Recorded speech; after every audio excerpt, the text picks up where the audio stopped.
দীঘলীপাৰৰ এই গণেশ মন্দিৰত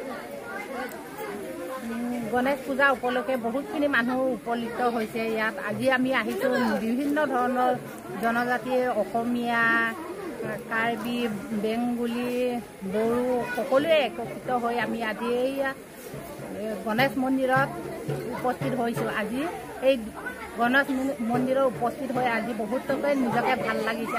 শ্ৰী শ্ৰী গণেশ পূজাৰ সকলোৱে সহযোগ কৰিছে, ভাল লাগিছে, বৰ আনন্দময়। অহা বছৰ যে আকৌ ভালকৈ হয় বুলি মনোকামনা কৰিছোঁ। Thank U.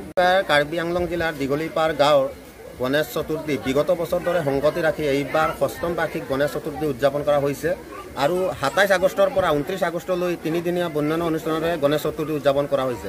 আৰু যোৱাকালি আমাৰ প্ৰথম দিন আৰম্ভণি হৈছে, আজি দ্বিতীয় দিন হোম যজ্ঞ হৈছে আৰু সন্ধিয়ালৈ আমাৰ এখন সাংস্কৃতিক সন্ধিয়া ৰখোৱা হৈছে আৰু আমাৰ যথেষ্টখিনি ভক্ত আহি আছে আৰু সন্ধিয়ালৈ আৰু আহিব আৰু সকলো জাকত জিলিকাৰে আমি এইবাৰ গণেশ চতুৰ্থী উদযাপন কৰিছোঁ আৰু বহুত ভক্তৰ ভিৰ ৰাতিপুৱাৰ পৰা একদম লানি নিচিগি ভিৰ হৈ আছে আৰু সন্ধিয়ালৈ আৰু যথেষ্টখিনি আহিব।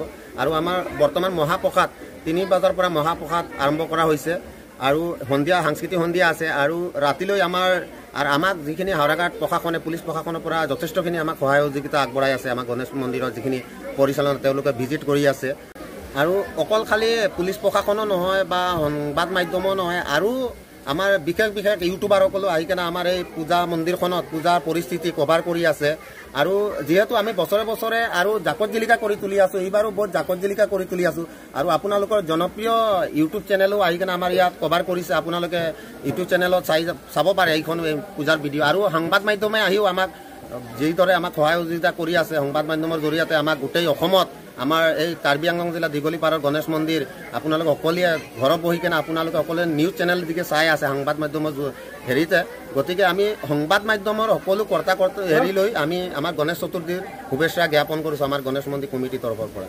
আৰু আপোনালোকৰ সংবাদ মাধ্যমৰ যোগেদি আমি গোটেই অসমবাসী ৰাইজক গণেশ চতুৰ্থী উল্লেখ যাচিছোঁ। আপোনালোকৰ সকলোৰে অমংগল দূৰ হৈ মংগল কঢ়িয়াই আনক, তাকে আমি আমাৰ গণেশ মন্দিৰ কমিটিৰ তৰফৰ পৰা সকলোকে আহ্বান জনাইছোঁ।